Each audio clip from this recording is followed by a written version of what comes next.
Assalamualaikum warahmatullahi wabarakatuh. Ashama harkafuun akkam jirtan dhaggeeffattoonni YouTube channel Sof Umar bakka jirtan itti nageenyi kan kan jaalalaa fi kan kabajaa isin ala qabacha. Egaa kana dura linkii tokko channel kan ka Telegram irratti post isiniif godheetin ture.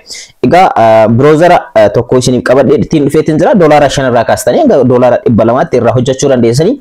So doolaarota kanneen karaa adda addaatiin wal sassabachuudhaan itti fayyadamuu dandeessanii. So akkaataa ittiin browser kana irratti $1 kan hojjechuu dandeessanii fi akkamitti immoo browser kana gara laptop keessanitti yookaan immoo PC keessanitti akkanumallee computer keessanitti buufachuu akka dandeessan ni ilaalla. Egaa inni kun feature kun hanga ammaatti warroota bilbila qabdaniif hin hojjetu hanga ammaatti hin argine. So wanta haarofni update godha yoo jiraatti bilbilaafis isiniif qabadheetiin dhufa. Hanga ammaatti garuu warroonni laptop qabdan akkanumallee computer PC qabdan itti fayyadamuu dandeessa. So application kun egaa referralidhaan kan hojjetudha. Namootaaf invite gochuudhaan kan hojjetudha. Taskii muraasa qaba. Taskii baay'een qabu. So kanaafi warroonni namootaaf karaa channelota gurguddaa yoo qabaatan kan Telegrama, kan gruppiiwwan gurguddaa, kan WhatsApp kanneen yoo qabaatan salphamatti $1 bareedaa irraa hojjechuu dandeessanii kan baafachuu dandeessan $10 olidha. So $10 guuttanii booda isa san gara baankii biyya keenyaatti isiniif erganii so isa guuttachuu akkaataa ittiin dandeessan booda irra ni ilaalla. So har'a gabaabinumatti waa'ee browser haarawaa kana Perplexity Comet browser jedhama. Egaa isa kana so browser kanaan ni ilaalla jechuudha. So salphamatti hojjechuudhaaf kan isin barbaachisu browser keessaniif laptopii yookaan immoo so salphamatti isatti fayyadamtanii hojjechuu dandeessan. Warroonni YouTube channel kanaaf haarawaa taatan subscribe, like, share gochuun irraanfatinaadha. Amma gara barnootichaatti ceenaa jechuudha. So salphamatti akkamitti buufachuu dandeessan gara bilbila keessanitti kan jedhu ni ilaalla. Linkii immoo commenti jalatti yookaan immoo bakka video kanatti hojjetu commenti jalqaba irratti yookaan immoo channel kan koo Telegram irra dheetanii linkii isaa argachuu dandeessan. Kanaan dura deebiidhaan isinitti agarsiisaa jira waan ta'eef irra deebi'uu hin barbaadu. So direct linkii sana irratti click yeroo gootan $100 hanga $200 irraa hojjechuu dandeessan jedheetiin isiniif kaa'eetiin jira. So linkii tu jira. Linkii sana irratti referral linkii sana irratti click gootan ergasii immoo garanatti isin fudhata akkuma asirratti agartan. So accept your comment invite with pro included jedha. Pro argachuudhaaf immoo linkii kiyya sanitti yoo fayyadamtan isa pro ta'e $20 ol ittiin hojjechuu dandeessanidha kan argattan. Sababni isaas inni kan koo active waan ta'eef jechuudha yookaan immoo $5 kan isiniif kennu. So linkii sanitti yoo fayyadamtan moo fayyadamaadha. Ergasii immoo claim invitation kan jettu ni argamti garanatti isin fudhata. So isii irratti click gochuudhaan ergasii immoo amma maal gochuu qabdanii login gochuu qabdan laptopii keessan irratti yookaan computer keessan irratti. So karaa lamaan kan gochuu dandeessanii tokkoffaa Appleedhaaf kan ta'uu fi akkanumallee Googleedhaaf kan ta'udha. So continue with Google kan jettu irratti click gochuudhaan Googleedhaan wal qunnamsiisuudhaaf deemna jechuudha. So Googleedhaan wal qunnamsiiftanii hojjettan jechuudha. So ergasii immoo filadhaa fi isiniin jedha email keessan ni filattanii fi email ni filattanii fi jechuudha salphamatti. Ergasii immoo email keessan ni filattanii fi dursitanii garuu download gochuu dandeessan appicha kana direct PC keessanitti yookaan laptopii keessanitti buufachuu ni dandeessan salphaadha. So kanaafiyyuu direct buufachuu ni dandeessanii download kan jettu jalatti ni dhufti share click gochuu dandeessan yookaan immoo email keessan itti galchitanii ergasii immoo email keessan itti aansitanii kan galchitan salphamatti password email keessanii osoo dogongoriin itti galchitanii ergasii immoo next jechuudhaan gara fuulduraatti yeroo deemtan welcome to Comet isiniin jedha. So Comet jedhama browser kun. So gara isaatti ni seentanii jalatti download kan jedhutu argama. Download kan jettu sana click gochuudhaan download gochuudhaan gara bilbila keessanii gara PC keessanitti laptop keessanitti install gootanii ni buufattanii jechuudha. Amma accountii banattaniitiin jirtan. Karaan ittiin hojjettan immoo amma isinitti agarsiisa jechuudha tokko tokkoon ni ilaalla. So erga keessa seentanii haala kanaan isin seensa ask any type jedha waan tokko tokko gaafachuudhaan egaa inni kun akka maalitti isin fayyada browserri kun akka AI-tti isin fayyada. So AI-dhaan kan hojjetudha artificial intelligence-dhaan jechuudha. Hedduu tokko salphaadha miti. So wantoota tokko tokko ni gaafattan taskiin jalqabaa isa kanaadha. Fakkeenyaaf how to create YouTube jedheetiin haa gaafadhu. YouTube akkamitti banannaa jenneetiin ni gaafanna jalqaba irratti waa jettanii gaafachuun dirqama keessan taskii keessaa inni tokko isa kanadha jechuudha. So ergasii immoo search gootanii ergasii immoo akkamitti YouTube banachuu akka dandeessan egaa akka AI-tti jechuudha wantoota step jiran jechuudha isiniif fida jechuudha. Akkuma asirratti argattan haala kanaan isiniif fida egaa kana fakkaata. So akkamitti YouTube channel banachuu akka dandeessan waan hundayyuu asirra seentanii browser kana wanti adda isa godhu qarshii irraa hojjechuu qofa osoo hin taane gara keessanitti fiduudhaaf kan kaasee guddaan maalidha. Browser kun akka AI-tti isin tajaajila wanta barbaadan contentii barbaadan asirra argachuu dandeessan gaafachuu ni dandeessan waan ta'eef jechuudha. So wanta barbaadan asirra gaafachuudha. Taskiin jalqaba isa kanadha isa kana raawwachuudha. Amma immoo taskiin lammaffaa maal fakkaata kan jedhu ni ilaalla. Jalqaba gara appichaatti yeroo seentan accountii banachuu hin qabatina indagatinaadha. Dakanatti invitation linkii kan kootiyoo sentan pro isiniin jedhan numtiyyuu corner bitaa irratti maqaa profiilii keessan kan emailidha dhayeetiin egaa emailii keessanii sign gochuu Egaa banachuun dagatinaadha. Email keessanitti galchuudhaan ergasii immoo password keessanitti galchitanii salphaan banachuu dandeessa waan ta'e. So ergasii immoo account keessanitti agarsiisa. Upgrade kan jiru ni argama. Pilaanii haaraa argachuu ni dandeessanii. Linkii koo kanatti yoo fayyadamtan. So pro naan jedha asirratti. So inni kan koo kun pro dha jechuudha. So home page qaba, wantoota baay'ee qaba. Asirratti ni ilaala jechuudha. Amma fuula haaraa ni banna. Fuula haaraa bantan. Fuula haaraa yookaan immoo new tab ni bantanii ergasii immoo maal akka fakkaatu ni ilaalla. Ergasii immoo jala kanatti invite and earn kan jedhu ni argama. Amma step lammaffaatti ceneetiin jira. So invite and earn karaa ittiin argatan invite gochuu fi earn gochuudha jechuudha. So invite gootan namootaaf invitation linkii isiniif kenna.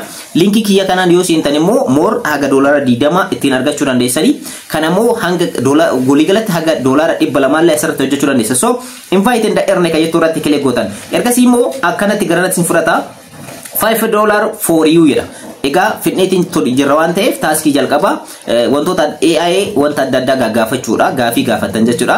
So fitneetiin jira. Ergasii immoo referral linkii isinii qopheessa. Referral linkii kana osoo hin tuqin yookaan koopii osoo hin taasisin jalqaba maal gootanii fuula itti kaffaltii kana ittiin argachuu dandeessan bantan jechuudha. Yookaan immoo page haaraa jechuudha. View pilots on dab kan jedhu jalatti ni argama. Isarra kilik gootan. Invitation code keessan dursitanii copy gootanii namaaf osoo hin ergin jechuudha. So haala kana fuula kanatti isin fudhata.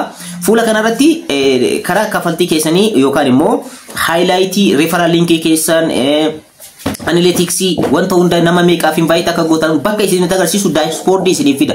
So dashboard kana akka isiniif fidufamu haala maal banatan jechuudha.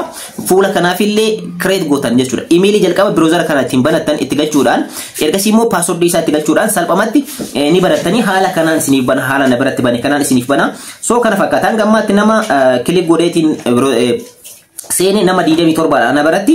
So dollar naaf kafalen jiru sababni isaa maal akka ta'e boodarra isinitti agarsiisa. Rewardin immoo 5 per lead jedha.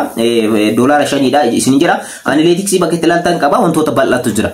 So gara fuula kanaatti dhuftaniitiin jirtanii amma dashboardii bananneetiin jira. Amma immoo isa referral link jedha. Referral link kana copy link kan jedhu ni argama. Isarra kilik gootanii copy gootanii gara chaanaloota adda addaatti gruppiiwwan adda addaatti ergitanii namoonni akka linkii kana seenan ni gootanii ergasii itti fayyadamtan. Egaa referralidhaan baay'inaan kan hojjetu asirra taaskiin baay'inaan jiru. Wantoota tokko qofa gaafachuu ni dandeessanii jechuudha. Taaskii jalqabaa yookaan immoo $5 akka argattaniif.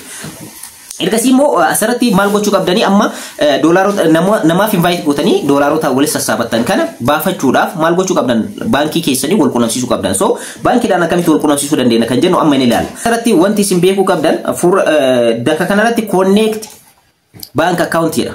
Bank account keessanii wal quunnamsiisuu qabdan isin jedha. Maaliif wanta hojjettan kana gara bank account keessanitti isiniif galchaa waan ta'eef.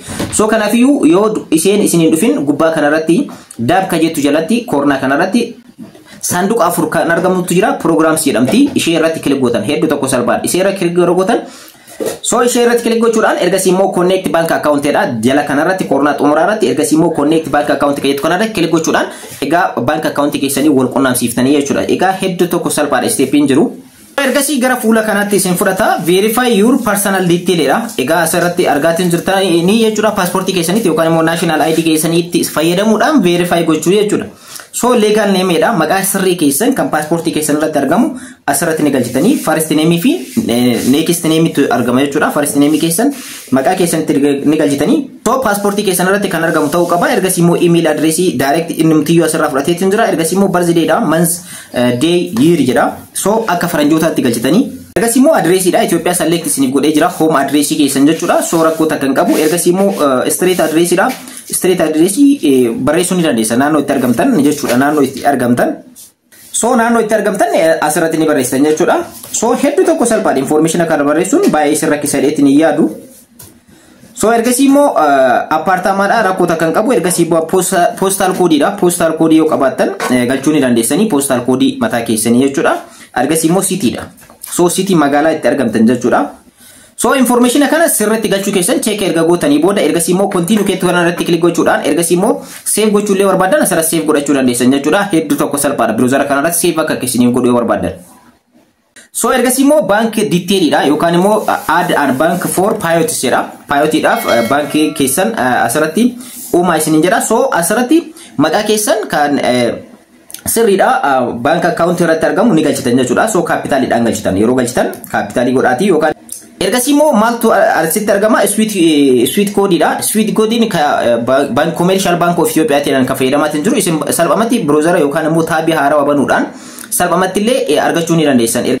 Egaa kan nigdi baankiidha CBT taadha. So isa description jala isiniif kaaya. Ergasimo kuma tokko jechuudhaan ergasimo account keessan osoo dogongoriin itti galchitanii ergasimo baankii ni galchitanii ergasimo account keessan ka baankii irratti argamu sirrii ta'uu check godhaadha. Isuma jalqaba guutan kana jechuudha. Information kana kan dogongora asirratti of eeggannoodhaan ergasimo continue jechuudhaan isa kana ni xumurtanii jechuudha. So amma maal gooneetin jirra verify gooneetin jirra account keenya wal qunnamsiifneetin jirra amma booda maal gochuudha refer gochuudha namaaf jechuudha. Business typing keessan kan location itti argamtan hundayyuu isin fideetin jira. So personal detail keessan asirratti isin fideetin jira. Commercial Bank of Ethiopia karaa kafaltii ittiin argamtan isin fideetin jira. Agree and submit kan jedhu jalatti argama. So waliigaltee keessan uumtaniitin jirtan jechuudha. So karaa kanaan kafaltiin isiniif kafalamaa jechuudha haala kanaan. So amma gara fuula jalqabaatti ni deebina. Egaa browser yookaan new tab ni bantanii ergasii immoo asirratti invite and earn kan jedhu ni argama. Isa keessa seentanii yeroo hundayyuu namaaf erguu yeroo barbaadan ergasii immoo referral linkiin keessan isa kanaadha asirratti copy gochuudhaan namootaaf erguudha. Egaa view pilot and dab kan jedhu irra seenuudhaan immoo pilot keessan irratti analytics jiru guutumaan guututti ilaaluu ni dandeessan jechuudha. Asirratti egaa kafaltiin keessan yeroo namootaaf invite gootanii galiin keessan $10 darbe gara account keessanii amma duratti wajjin qunnamsiifneetti ni seentanii egaa informii keessan akka account dha yeroo guutan immoo karaa sirriidhaan guutuu hin dagatinaadha. Egaa kana fakkaataa salphamatti haala kanaan invite gochuudhaan irraa fayyadamaa isin jechuu barbaada. Barnoonni kan koo kanarraa kana fakkaataa akka irraa fayyadamtan abdiin qaba. Warroonni YouTube channel kanaaf hordoftan subscribe like share gochuun irraa fayyadamaa. Yeroo biraa video biraatti wal argina. Bye.